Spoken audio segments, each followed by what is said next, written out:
Objective first, semiconductors and semiconductor devices, SC. Verma.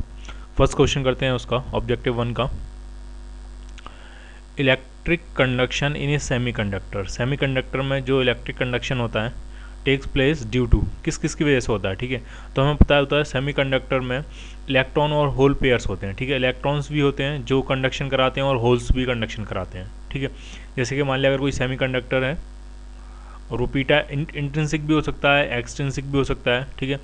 और उसमें मान लिया आपने ऐसे बैटरी लगा दी, ठीक है। तो कोई भी सेमीकंडक्टर होता है तो उसमें कुछ इलेक्ट्रॉन्स होते हैं और कुछ होल्स होते हैं, उनका नंबर बराबर भी हो सकता है, अलग अलग भी हो सकता है। अगर इंट्रिंसिक सेमीकंडक्टर है तो जितने नंबर ऑफ होल्स होंगे उतने ही नंबर ऑफ क्या होते हैं, इलेक्ट्रॉन्स, अगर इंट्रिंसिक सेमीकंडक्टर है, ठीक है। अगर एक्सट्रिंसिक सेमीकंडक्टर है तो उनका नंबर ऑफ होल्स और नंबर ऑफ इलेक्ट्रॉन्स डिफरेंट हो सकते हैं, ठीक है। पी टाइप जो सेमीकंडक्टर होता है उसमें नंबर ऑफ होल्स ज़्यादा होते हैं इलेक्ट्रॉन्स के कंपैरिजन में, और जो एन टाइप सेमीकंडक्टर होता है उसमें नंबर ऑफ इलेक्ट्रॉन्स काफ़ी ज़्यादा होते हैं होल्स के कंपैरिजन में, ठीक है। ठीक है, तो जैसे ही मैंने ये बैटरी लगाई तो इस बैटरी की वजह से इस डायरेक्शन में एक इलेक्ट्रिक फील्ड इस्टेब्लिश होगा, ठीक है। तो इस इलेक्ट्रिक फील्ड की वजह से क्या होगा, जो इलेक्ट्रॉन्स हैं वो तो इलेक्ट्रिक फील्ड की अपोजिट डायरेक्शन में, इस डायरेक्शन में मूव करेंगे, ठीक है। और जो होल्स होते हैं वो इलेक्ट्रिक फील्ड की ही डायरेक्शन मूव करेंगे, होल्स इस तरफ मूव करेंगे, ठीक है। ठीक है, तो जो सेमीकंडक्टर होता है उसमें इलेक्ट्रिसिटी जो फ्लो होती है वो इलेक्ट्रॉन्स के मूवमेंट की वजह से भी फ्लो होती है और होल्स के मूवमेंट की वजह से भी फ्लो होती है, ठीक है। और जो नेट करंट फ्लो होती है वो होती है current due to electrons plus current due to holes, ठीक है। आई एच क्या है, आई एच है current due to movement of holes, I E क्या है current due to movement of electrons, ठीक है। तो इसमें ऑप्शन आ जाएगा C part, both electrons and holes. Second question करते हैं objective. An electric field is applied to a semiconductor, एक सेमीकंडक्टर है, मान लिया ये सेमीकंडक्टर की एक रॉड है और इसमें एक इलेक्ट्रिक फील्ड, मान लिया इस डायरेक्शन में एक इलेक्ट्रिक फील्ड ई अप्लाई कर दिया है, ठीक है। Let the number of charge carrier be N and the drift speed V V, average drift speed, ठीक है। नंबर ऑफ चार्ज कैरियर, उसके अंदर इलेक्ट्रॉन्स भी होंगे और होल्स भी होंगे, जो नंबर ऑफ चार्ज कैरियर है वो एन है, तो एन टोटल क्या होगा, तो होगा number of electrons plus number of holes, clear. And average drift speed, जो ड्रिफ्ट स्पीड है वो आपकी दी है वी, ठीक है। If the temperature is increase, हम टेम्परेचर इंक्रीज कर रहे हैं तो होगा क्या, वो पूछा गया। एन और वी पे क्या इफेक्ट पड़ेगा, ठीक है। एन पे क्या इफेक्ट पड़ेगा, वी पे क्या इफेक्ट पड़ेगा, तो एक एक करके देखते हैं। जब हम टेम्परेचर इंक्रीज करेंगे तो जो इलेक्ट्रॉन्स और होल पेयर्स क्रिएट होना शुरू हो जाएंगे, ऐसे समझो। जब हम जैसे प्रोसेस ये होती है, जो बॉन्ड होती है वो ब्रेक होती है और क्या बनते हैं, इलेक्ट्रॉन होल पेयर, ठीक है। और इलेक्ट्रॉन होल पेयर कंबाइन होते हैं तो फिर से क्या बना देते हैं, बॉन्ड। तो ये प्रॉपर रिएक्शन चलती रहती है और ये एक डायनेमिक इक्विलिब्रियम में हर टाइम बॉन्ड टूटते रहते हैं, इलेक्ट्रॉन होल पेयर क्रिएट होते रहते हैं, at the same time electron hole pair combine भी होते रहते हैं और वो क्या बनाते रहते हैं, बॉन्ड, ठीक है।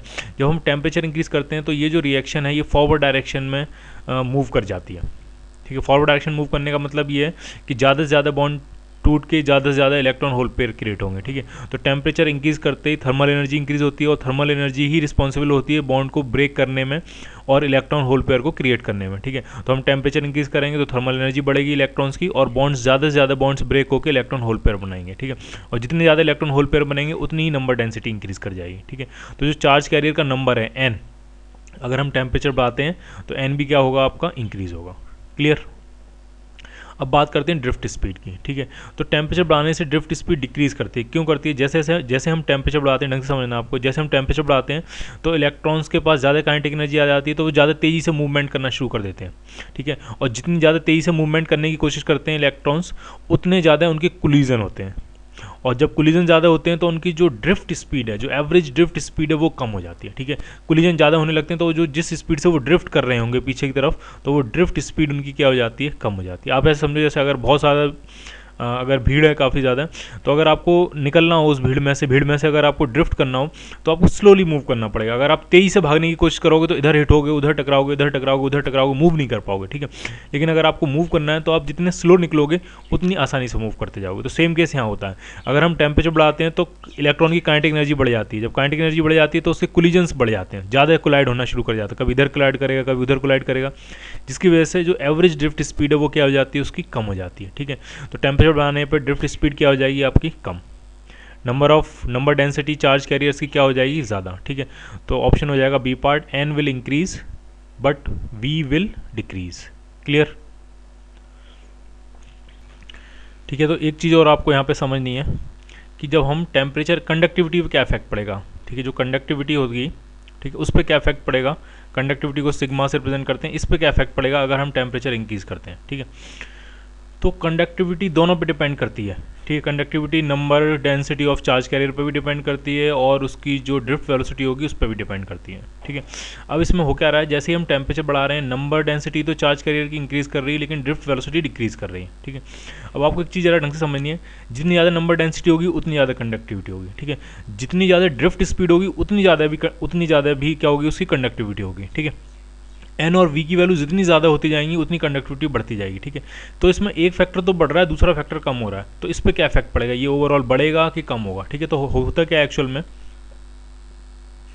कि एन के बढ़ने का जो इफेक्ट है कंडक्टिविटी पे, जो एन के बढ़ने का जो इफेक्ट पड़ता है वो कहीं ज़्यादा होता है, और ड्रिफ्ट वेलोसिटी के कम होने का जो इफेक्ट है वो कम होता है, उतना इफेक्ट नहीं होता है, ठीक है। ये ज़्यादा ओवर पावर कर जाता है बजाय इसके, ठीक है। तो ओवरऑल कंडक्टिविटी क्या कर जाती है आपकी, इंक्रीज कर जाती है, ठीक है। कंडक्टिविटी अगर आप ढंग से समझोगे तो कंडक्टिविटी इनके प्रोडक्ट के प्रोपोर्शनल होती है, एन इंटू वी के प्रोडक्ट के प्रोपोर्शनल होती है, ठीक है। तो इसमें एक टर्म बढ़ रहा है, दूसरा टर्म कम हो रहा है, ठीक है। तो इसके जो बढ़ने का इफेक्ट है वो बहुत ज़्यादा होता है और इसके कम होने का इफेक्ट काफ़ी कम होता है, तो ओवरऑल कंडक्टिविटी क्या कर जाती है, इंक्रीज, ठीक है। तो इसीलिए सेमीकंडक्टर्स में क्या होता है कि जैसे जैसे हम टेम्परेचर बढ़ाते हैं कंडक्टिविटी क्या करेगी आपकी, इंक्रीज कर जाएगी, ठीक है।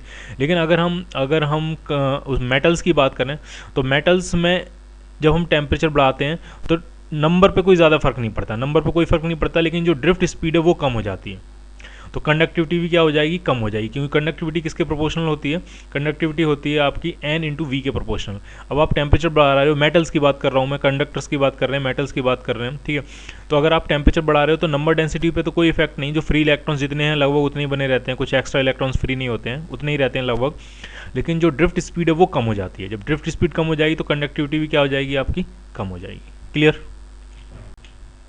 थर्ड क्वेश्चन करते हैं, काफ़ी ईजी है ये। Let N P and Ne be the number of holes and conduction electrons in an intrinsic semiconductor, ठीक है। Np क्या है, Np है नंबर ऑफ होल्स और Ne क्या है, नंबर ऑफ इलेक्ट्रॉन्स, और किस में, इंट्रिंसिक सेमीकंडक्टर में। और हमें पता है इंट्रिंसिक सेमीकंडक्टर वो होता है जिसमें नंबर डेंसिटी ऑफ होल्स और नंबर डेंसिटी ऑफ इलेक्ट्रॉन्स क्या होती है, आपस में इक्वल होती है, ठीक है। तो इसमें ऑप्शन क्या हो जाएगा आपका, बी पार्ट। काफ़ी ईजी है क्वेश्चन। फोर्थ भी काफ़ी इजी है। Let Np and Ne be the number of holes and conduction electrons in an extrinsic semiconductor। तो एक्सट्रिंसिक सेमीकंडक्टर वो होता है जिसमें नंबर ऑफ होल्स और नंबर ऑफ इलेक्ट्रॉन्स इक्वल नहीं होते हैं, ठीक है। तो ऑप्शन क्या बन जाएगा आपका, डी पार्ट, ठीक है। आगे हमें पता है कि अगर number of holes number of electron से ज़्यादा होते हैं तो इसी को हम क्या कह देते हैं, पी टाइप, और अगर number of electrons number of holes से अगर ज़्यादा हो जाए तो इसी को क्या कह देते हैं हम, N type, N type extrinsic semiconductor, ठीक है। तो मेन जो बॉटम लाइन वही है कि एक्सट्रिंसिक सेमीकंडक्टर वो होता है जिसमें दोनों इक्वल नहीं होते हैं, ठीक है। तो कौन सा ऑप्शन हो जाएगा आपका, डी पार्ट। फिफ्थ क्वेश्चन करते हैं। A P type semiconductor is positively charge, negatively charge, uncharge at 0 kelvin but charge at higher temperatures, ठीक है। तो जरा आप ढंग से समझना है पहले पी टाइप के बारे में, फिर इसमें ऑप्शन टिक करते हैं, ठीक है। तो पी टाइप सेमीकंडक्टर वो होता है जिसके अंदर होल्स का नंबर इलेक्ट्रॉन्स के नंबर से काफ़ी ज़्यादा होता है, यानी होल्स काफ़ी ज़्यादा होल्स होंगे और इलेक्ट्रॉन्स कुछ होते हैं, ठीक है, बहुत कम इलेक्ट्रॉन्स होते हैं, ठीक है। तो ये जब number of holes number of electron से काफ़ी ज़्यादा हो जाता है तो इसी को हम क्या कहते हैं, तो ये जो सेमीकंडक्टर एक्सट्रिंसिक सेमीकंडक्टर बना इसी को हम क्या बोलते हैं, पी टाइप। तो ये कैसा होता है, तो क्या ये पॉजिटिवली चार्ज होता है, नंबर ऑफ होल ज़्यादा है, होल पे कैसा होता है चार्ज +1, इलेक्ट्रॉन पे कैसा चार्ज मानते हैं हम, -1, ठीक है। तो अगर आप एक चीज़ समझो जरा, अगर आप नंबर ऑफ होल्स इसमें ज़्यादा हैं, इलेक्ट्रॉन्स कम है, तो क्या ये ओवरऑल पॉजिटिवली चार्ज होगा, तो क्या इसका इस पी टाइप सेमीकंडक्टर का जो चार्ज होगा वो पॉजिटिव चार्ज होगा, ठीक है। तो ऐसा नहीं है, ठीक है, वो इलेक्ट्रिकली न्यूट्रल होता है, अनचार्ज होता है किसी भी टेम्परेचर पे, ऐसा नहीं अनचार्ज होता है सिर्फ 0 केल्विन पे, क्योंकि 0 केल्विन पे इलेक्ट्रॉन्स और होल्स पेयर फ्री नहीं होते हैं, सारे बॉन्ड में होते हैं, ठीक है। तो ऐसा नहीं है, वो हर टेम्परेचर पे अनचार्ज होगा। अब जरा ढंग से समझना, जब होल फॉर्मेशन होता कैसे, ठीक है, इसमें तो देखने में, ऊपर से देखने में तो ऐसा लग रहा है होल्स का नंबर ज़्यादा है, इलेक्ट्रॉन्स का नंबर कम है, तो ओवरऑल ये कैसा होना चाहिए, पॉजिटिवली चार्ज होना चाहिए। लेकिन ऐसा होता नहीं, क्यों नहीं होता, तो वो जरा ढंग से समझना होल्स का फॉर्मेशन कैसे होता है। ठीक है, तो जब हम किसी इंट्रिंसिक सेमीकंडक्टर में पेंटावलेंट इम्प्योरिटी, सॉरी ट्राइवलेंट जो इम्प्योरिटी होती है वो हम ऐड कर देते हैं।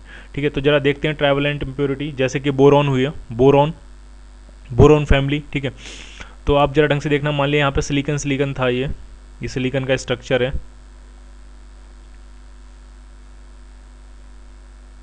टेट्रावलेंट होता है, 4 बॉन्ड बनाता है सिलिकन, और मान लिया एक सिलिकन को रिप्लेस करके हमने यहाँ बोरॉन कर दिया, बाकी सब जगह क्या है आपके सिलिकन है। ऐसा ही यहाँ पे भी सिलिकन है, यहाँ भी सिलिकन है और यहाँ भी सिलिकन है। ठीक है, हमने ट्राइवलेंट इम्प्योरिटी इसमें ऐड किया तो ये बोरॉन ऐड कर दिया। ठीक है, तो बोरॉन के पास कितने इलेक्ट्रॉन्स होते हैं, बोरॉन के पास सिर्फ 3 इलेक्ट्रॉन्स होते हैं, 1 2 3, और बाकी जो सिलिकन है उसके पास 4 इलेक्ट्रॉन्स होते हैं।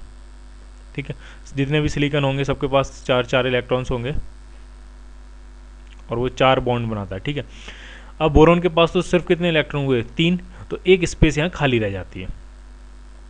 ठीक है, एक यहाँ पे वैकेंसी रह जाती है। ठीक है, ये वैकेंसी होल नहीं है, ये वैकेंसी होल इसलिए नहीं है क्योंकि होल वो वैकेंसी होती है जिसके साथ वाले एटम पे पॉजिटिव चार्ज होता है। अब इस एटम पे कोई पॉजिटिव या नेगेटिव चार्ज नहीं, कोई भी चार्ज नहीं। ठीक है, तो ये जो वैकेंसी है ये होल नहीं है, लेकिन ये वैकेंसी होल क्रिएट करने में हेल्प करती है। कैसे, अगर कोई इलेक्ट्रॉन, मान लिया ये वाला इलेक्ट्रॉन अगर जंप करके इस वैकेंसी में चला जाए, ये इलेक्ट्रॉन ने यहाँ से जंप किया और ये इस वैकेंसी में आ गया, तो जैसे ये इस वैकेंसी में आएगा यहाँ पे एक वैकेंसी खाली हो जाएगी।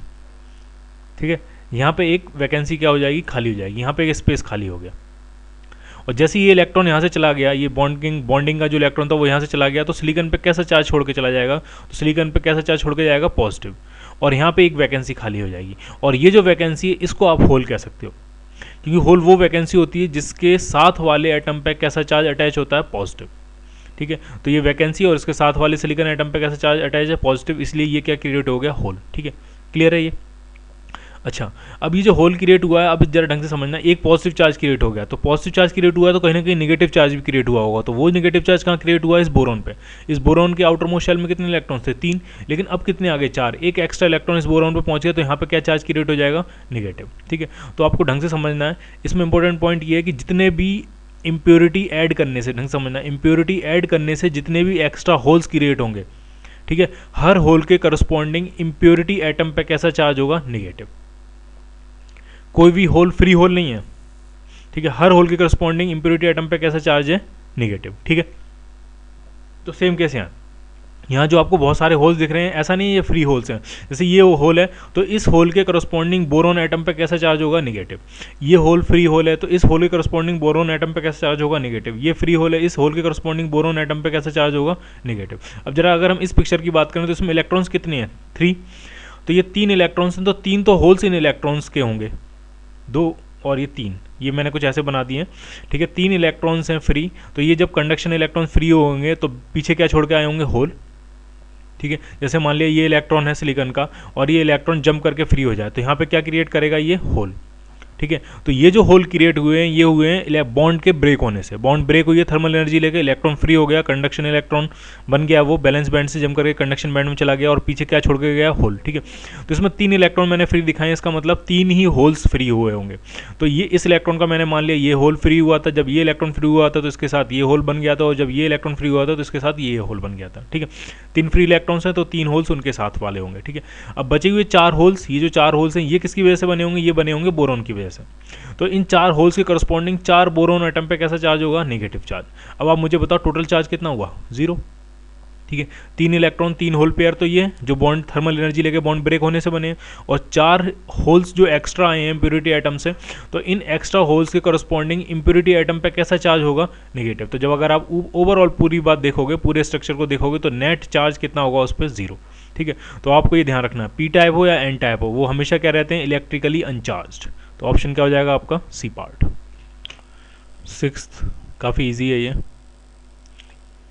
When an impurity is doped into a intrinsic semiconductor, the conductivity of the semiconductor increases। ठीक है, जब भी हम impurity ऐड करते हैं तो या तो वो एन टाइप इम्प्योरिटी होगी या पी टाइप इम्प्योरिटी होगी, या तो वो ट्राइवेलेंट होगी या फिर वो पेंटावेलेंट होगी। ट्राइवेलेंट क्या करते हैं तो पी टाइप एक्सट्रिंसिक सेमीकंडक्टर बनता है, और जब हम पेंटावेलेंट इम्प्योरिटी ऐड करते हैं तो एन टाइप। ठीक है, दोनों की वजह से जब हम ट्राइवेलेंट ऐड करते हैं तो उसकी वजह से नंबर ऑफ होल्स काफ़ी ज़्यादा अमाउंट में इंक्रीज़ कर जाते हैं, और जब हम पेंटावेलेंट इम्प्योरिटी ऐड करते हैं तो नंबर ऑफ इलेक्ट्रॉन्स काफ़ी ज़्यादा अमाउंट में इंक्रीज़ कर जाते हैं। तो ओवरऑल जो टोटल चार्ज कैरियर कंसंट्रेशन होता है, जिसको हम लिखते हैं concentration of electrons plus concentration of holes, वो काफ़ी ज़्यादा इंक्रीज़ कर जाता है।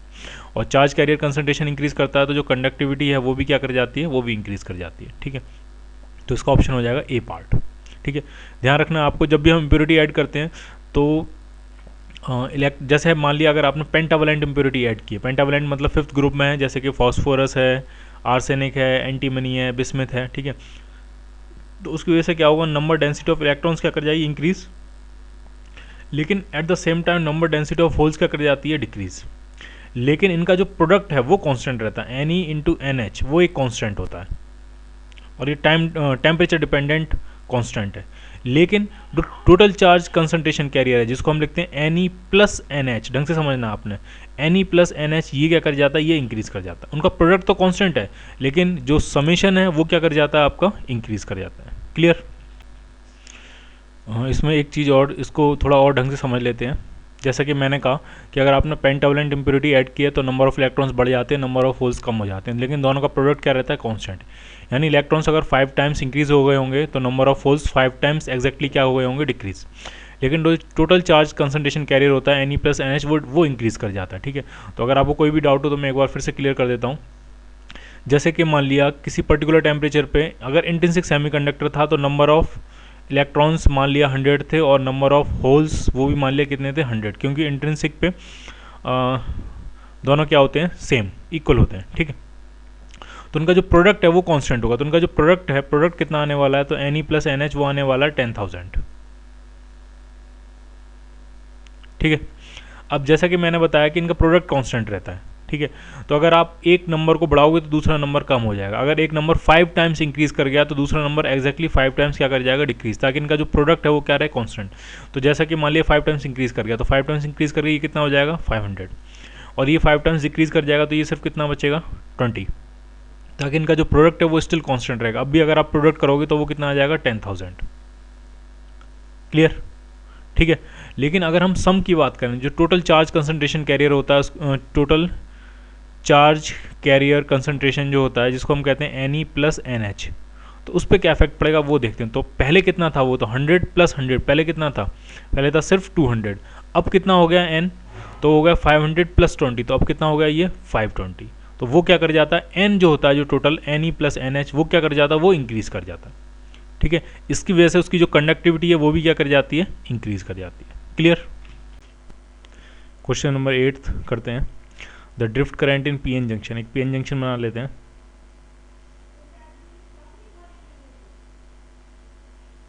मान लिया ये PN जंक्शन है, ये इधर वाला पार्ट P है और इधर वाला पार्ट N है, और बीच में, इसके बीच में मान लिया ये डिप्लीशन रीजन है। ठीक है, इस डिप्लीशन रीजन में इधर जो होता है वो नेगेटिव होल्स चले जाते हैं यहाँ से, तो यहाँ पे नेगेटिव चार्ज बचता है, यहाँ से इलेक्ट्रॉन्स चले जाते हैं, तो यहाँ पे कैसे चार्ज बचता है, पॉजिटिव चार्ज बचता है। ठीक है, जिसकी वजह से इस डायरेक्शन में एक इलेक्ट्रिक फील्ड क्रिएट हो जाता है। ठीक है, अच्छा, ड्रिफ्ट करंट कब फ्लो होती है, ठीक है, तो वो जरा ढंग से देखना। होता क्या है, अगर इस डिप्लीशन रीजन में अगर मान लिया कोई बॉन्ड ब्रेक हुई, जैसी बॉन्ड ब्रेक होगी तो एक इलेक्ट्रॉन क्रिएट होगा और एक होल क्रिएट होगा। ठीक है, ढंग से समझना आपको, डिप्लीशन करंट कब फ्लो होती है, क्या होती है ड्रिफ्ट करंट क्या होती है और कैसे फ्लो होती है ड्रिफ्ट करंट, तो वो आपको ढंग से समझना है। मान लिया अगर इस डिप्लीशन रीजन की हम बात कर रहे हैं, इस डिप्लीशन रीजन में अगर मान लिया कोई बॉन्ड ब्रेक हुआ, और जैसे ही बॉन्ड ब्रेक होगा एक इलेक्ट्रॉन क्रिएट होगा, एक होल क्रिएट होगा। ठीक है, और क्रिएट होने के बाद ये इलेक्ट्रिक फील्ड क्या करेगा, ये इलेक्ट्रिक फील्ड इलेक्ट्रॉन पे तो इस डायरेक्शन फोर्स लगाएगा और होल पे इस डायरेक्शन फोर्स लगाएगा। ठीक है, जिसकी वजह से ये इलेक्ट्रॉन इस तरफ मूव करके इस तरफ आ जाएगा, एन टाइप में आ जाएगा इलेक्ट्रॉन मूव करके, और ये होल मूव करके पी टाइप में आ जाएगा। ठीक है, और इस मूवमेंट की वजह से जो करंट फ्लो होती है उसी को हम कहते हैं ड्रिफ्ट करंट। अच्छा, वो किस डायरेक्शन में फ्लो होगी, तो इलेक्ट्रॉन के फ्लो के अपोजिट डायरेक्शन में करंट का फ्लो मानते हैं। तो इलेक्ट्रॉन अगर इस तरफ गया, इलेक्ट्रॉन गया पी से एन साइड की तरफ, तो करंट फ्लो होगी एन से पी साइड की तरफ। ठीक है, तो जो ड्रिफ्ट करंट होती है, ध्यान रखना है आपको, ड्रिफ्ट करंट फ्लो होती है N to P type. N से पी, एन साइड से पी साइड की तरफ, एन टाइप से पी टाइप की तरफ। क्लियर? तो ये ऑप्शन हो जाएगा इसका A part, from N side to P side. Clear? 9th question करते हैं, ये भी काफ़ी ईजी है। The diffusion current in P N junction is from N side to P side, from P side to N side. जो diffusion current है P N junction में वो किस तरफ से किस तरफ फ्लो होती है। ठीक है, तो जरा पी एन जंक्शन बना लेते हैं एक।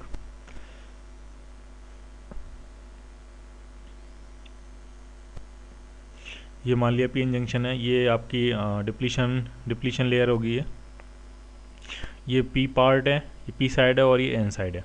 ठीक है, और डिफ्यूज़न करंट के बारे में बात हो रही है, तो पी साइड में जो मेजॉरिटी चार्ज कैरियर्स होते हैं वो होते हैं होल्स, यानी होल्स का जो कंसंट्रेशन होता है वो पी साइड में ज़्यादा होता है।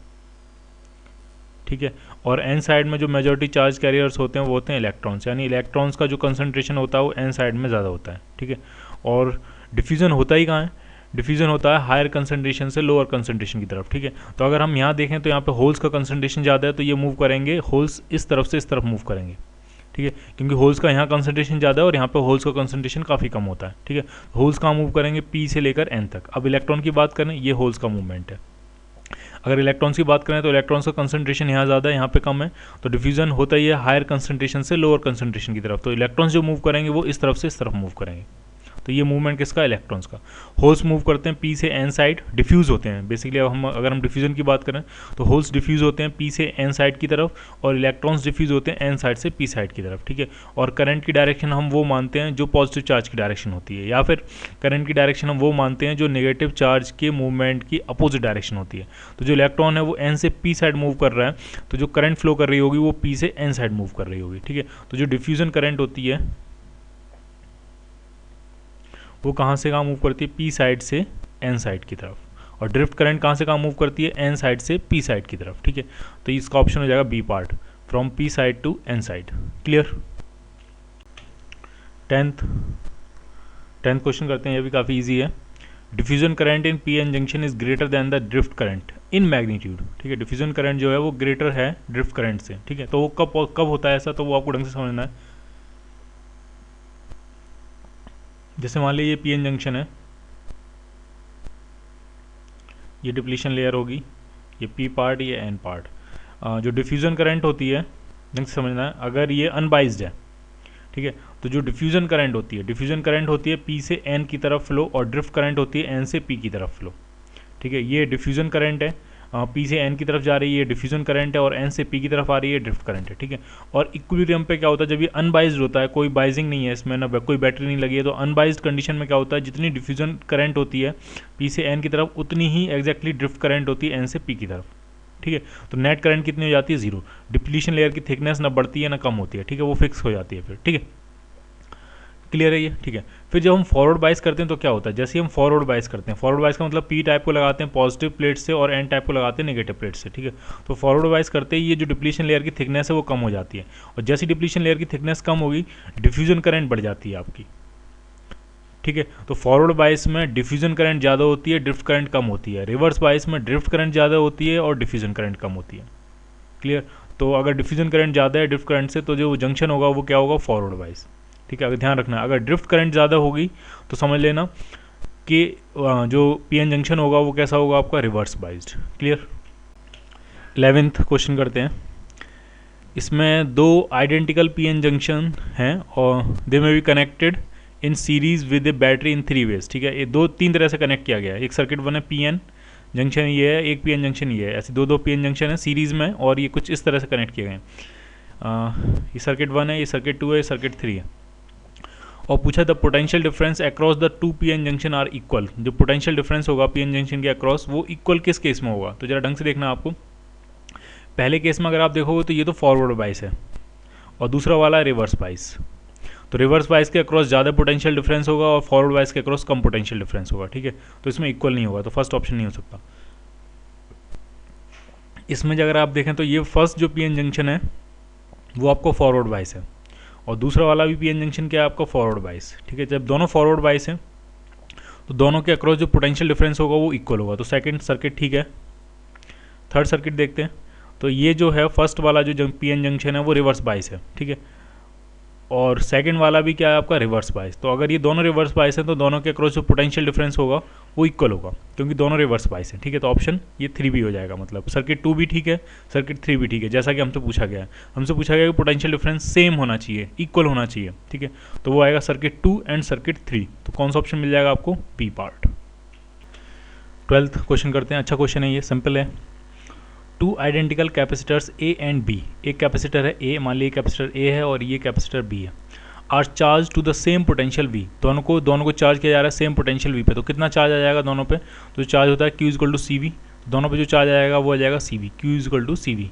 और मैक्सिमम चार्ज को कह देते हैं Q not is equal to C V, इतना चार्ज आ जाएगा। ठीक है, are connected in 2 circuit at T equal to 0, ऐसे 2 सर्किट में उनको कनेक्ट किया जा रहा है। ये फर्स्ट सर्किट है, ये सेकंड सर्किट है। ठीक है, as shown in the figure, the charges on the capacitor at T is equal to at the time T is equal to C by R, इस टाइम पर कितना चार्ज बचेगा? T is equal to C by R, इस time पे अब कितना charge बचेगा? Initial charge कितना था? C V, Q is equal to C V, Q not is equal to C V, Q not था इनिशियल चार्ज, और टी इज इक्वल टू 0 पे कनेक्ट कर दिया है, ऐसे सर्किट बना दिए हैं 2, और T is equal to C R, इस टाइम पर कितना चार्ज बचेगा ये पूछा है। ठीक है, तो जरा ढंग से देखो आप फर्स्ट सर्किट।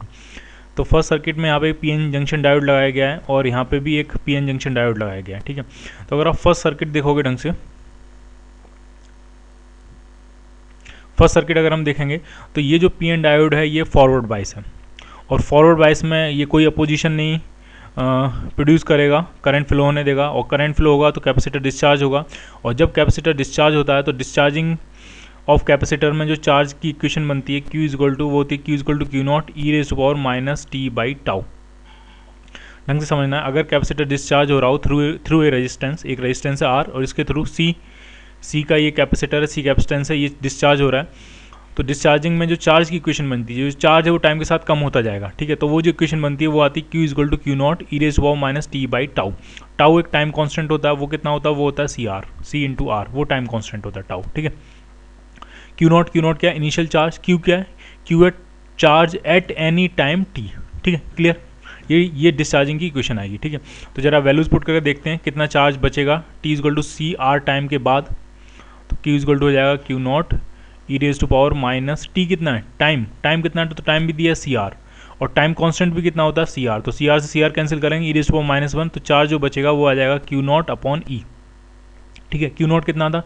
तो क्यू नॉट था सी वी अपॉन ई, इतना चार्ज बचेगा फर्स्ट सर्किट में। ठीक है, सेकंड सर्किट की बात करें तो सेकंड सर्किट में अगर आप देखोगे तो ये रिवर्स बायस है।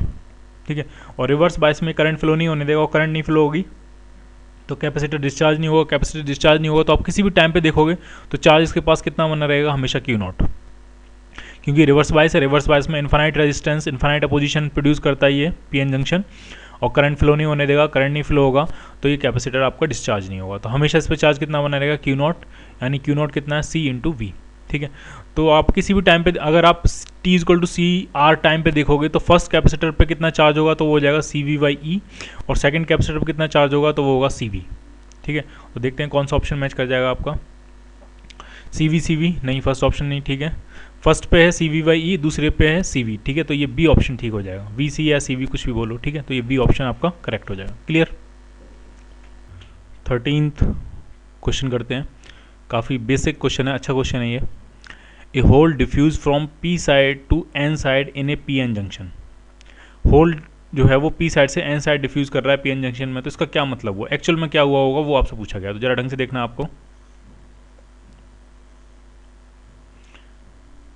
मान लीजिए ये पी साइड है और मान लीजिए एन साइड है, और एक होल है वो पी साइड से एन साइड डिफ्यूज कर रहा है। ठीक है, तो होल का मूवमेंट अगर आप याद करो तो होल का मूवमेंट कैसे होता था, ढंग से देखें। अगर हम बनाएं structure,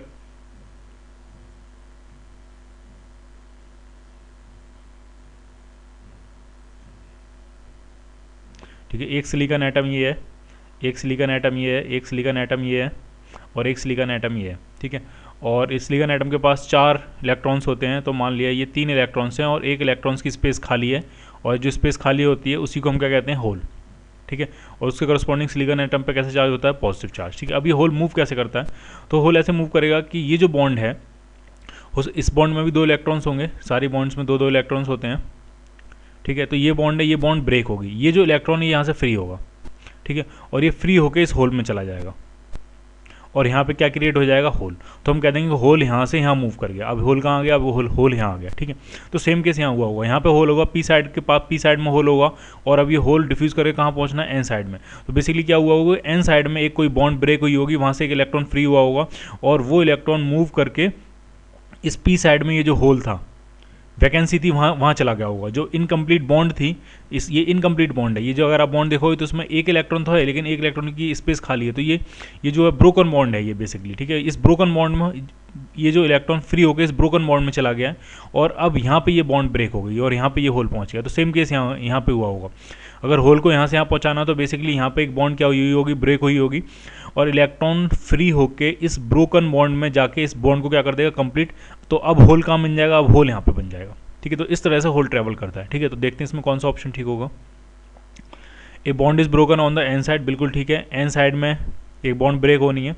and the electron freed, electron जो फ्री होगा from the bond jumps to the conduction band, नहीं कंडक्शन बैंड में नहीं जंप करना है, उसने वो जो स्पेस खाली हुई है, वो जो ब्रोकन बॉन्ड थी, वो जो स्पेस खाली थी उसमें जंप करना है, कंडक्शन बैंड में जंप नहीं करना है। तो ये ऑप्शन ठीक नहीं है।